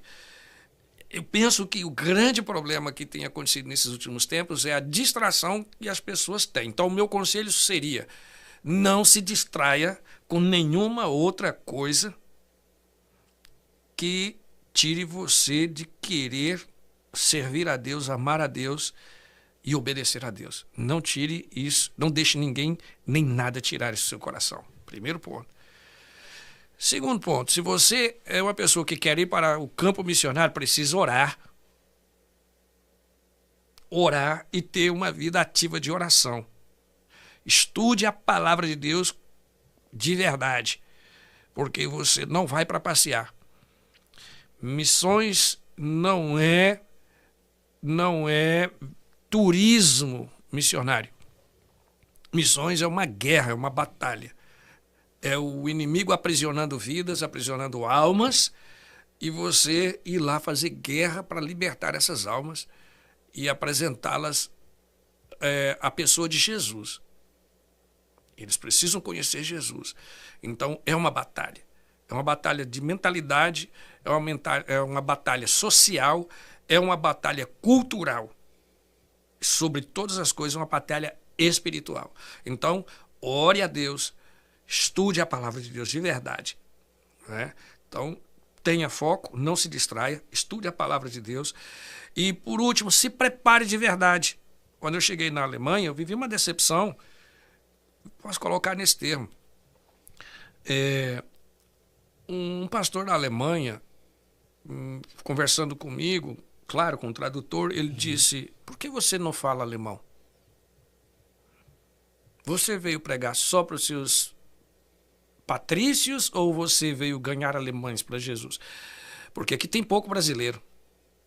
Tem muito alemão aqui que não conhece Jesus. E aí eu fiquei assim. Ele falou: não, a sua igreja não te deu uma casa, não te deu um carro e nem te ensinou você a falar a nossa língua. E falou assim claramente: o que você veio fazer aqui? Então, o indivíduo você tem que preparar-se. Se Deus colocou no seu coração um lugar, um país, um povo, prepare-se, porque aquele povo precisa de Jesus. Então, eu ensino numa aula que eu dou de missiologia que existe 4 barreiras para a gente superar. Primeiro, a primeira barreira é: eu fui chamado? Fui chamado para fazer o quê? Porque tem gente que acha que diz que tem chamado, mas quando você pergunta qual é o chamado, ele fala que não sabe. Então, fui chamado para fazer o quê? Segundo, o que eu estou fazendo para que esse chamado aconteça, de fato? Porque eu sabia que Deus me chamou, mas eu não movo uma palha. Sim. Espero que o anjo que levou comida para Elias venha e pega no meu ombro assim, me carrega pela túnica e me coloca lá no lugar. Não é assim. Faça por onde? Eu tenho que trabalhar para que isso aconteça. Então, sou chamado para fazer o quê? Segundo, o que eu estou fazendo para que isso aconteça? Terceiro, quais são os recursos que eu possuo que Deus pode utilizar lá? Tipo, o idioma, algo profissional, algo que eu possa contribuir para me inserir na sociedade e as pessoas terem uma abertura para poder falar de Jesus para elas, né? E por último, quem são os meus apoiadores? Porque tem muitas pessoas que querem ir para o campo missionário, mas não se sujeitam a uma liderança, não se sujeitam a um ministério. Querem fazer a coisa por conta própria. E não é bem assim. Então, todas essas coisas são extremamente importantes para poder a gente avaliar, né? Então, em primeiro lugar, ter um propósito, entender, né, o propósito. Em segundo lugar, orar ao Senhor, ler a palavra do Senhor, estar ligado a uma igreja para que eu tenha respaldo no trabalho que eu vou fazer ali e ter essa cobertura espiritual, porque é uma batalha que não se vence facilmente. Então, esse conselho que eu daria e digo, tem uma necessidade muito grande de obreiros. Exatamente. Principalmente nessa época. Eu ia falar isso. Existe uma necessidade muito grande, né? Poucos são os trabalhadores, né? Para a grande ceifa, né? Eu digo que se nos tempos que eu saí existiam poucos obreiros, agora que está faltando muito, porque muitos obreiros já desistiram, né? A sociedade mudou muito e existem grandes missionários, existem grandes obras sendo feitas para a glória do Senhor, mas muita gente desistiu por razões de... se eu posso completar aqui, já finalizando a minha fala, alguns obstáculos que a gente enfrenta, tipo, é duro quando você quer ir para o campo missionário e pessoas da sua igreja não entendem que você deve ir para o campo missionário. E muitos falam: rapaz, você mexendo com essa tecnologia toda, você tinha que ser um jornalista. Ok, às vezes você é um grande jornalista e, no fim das contas, você não está trabalhando o suficiente para que o reino de Deus cresça. Você cresceu profissionalmente, mas não cresceu espiritualmente, nem ministerialmente. Você está inserido na grande massa, mas poucas pessoas estão vindo a Cristo por causa de você. Sim. Isso é um ponto. E outro chega e fala assim: você é muito jovem, você tem que construir um pé de meia, você tem que construir uma base. Se eu dou conta de cuidar de mim e não dependo do cuidado de Deus, eu estou dizendo para Deus: eu estou indo, o Senhor não precisa ir comigo. Isso é a pior decisão que você está tomando. Você está entendendo? Então, assim, nós estamos vivendo uma fase que muitas pessoas desistem, e eu digo, primeiro porque eu não tenho suporte. Não tenho suporte de pessoas ao meu lado que entendam o meu chamado. Segundo, às vezes me falta o recurso e eu fico preocupado com o recurso que eu não tenho. Não é? E terceiro, às vezes eu mesmo não me coloco como candidato para ir à obra missionária. Então a obra de Deus está sofrendo por esses problemas. Falta de candidato, falta de recurso e falta de pessoas que nos apoiem na ideia. Sim. Primeira coisa, quando você fala que vai fazer um trabalho muito maluco aí, porque a obra missionária às vezes é uma decisão maluca para as pessoas. Sim. Eles falam, rapaz, o fulano ficou doido, largou tudo, tinha tudo certinho para poder aventurar não sei para onde. Aí o que acontece? A pessoa às vezes ouve isso e desiste. E talvez em outra ocasião a gente poderia falar sobre essa questão da geração das tecnologias, da modernidade, tanta coisa, porque é o que se chama de geração Z. São essas pessoas que questionam, tipo assim, um mini Sócrates por aí, né? Ser ou não ser? Eis a questão. Fazer ou não fazer? Por que fazer? E fica nessa questão desses questionamentos e terminam sendo pessoas vazias. Terminam sendo pessoas que não chegam mesmo a um lugar. Eles conquistam coisas, mas são pessoas que ficam deprimidas, Sim. que ficam ansiosas, desesperadas, né? E eu posso te falar uma coisa. Pobre que só tem dinheiro. Mas aí eu digo uma coisa, a coisa mais linda, a coisa mais maravilhosa é o dia que você vê uma pessoa se render aos pés de Cristo e você falar, eu orei por ele, eu lutei por ele, eu trabalhei por essa alma. Quem salvou foi Jesus, mas eu fiz de tudo para levá-lo aos pés de Cristo. E se existe um momento que me emociona muito, é quando eu vejo alguém descendo as águas do batismo. Porque aquilo é o testemunho público de fé. Eu creio em Jesus. Jesus morreu por mim. Ele perdoou os meus pecados. Alguém me trouxe aqui para conhecer tudo isso. Uau, isso é maravilhoso. Demais. Então, meu incentivo é, seja lá você quem for, aonde você estiver, em qualquer família, em qualquer país, deixe isso dominar o seu coração.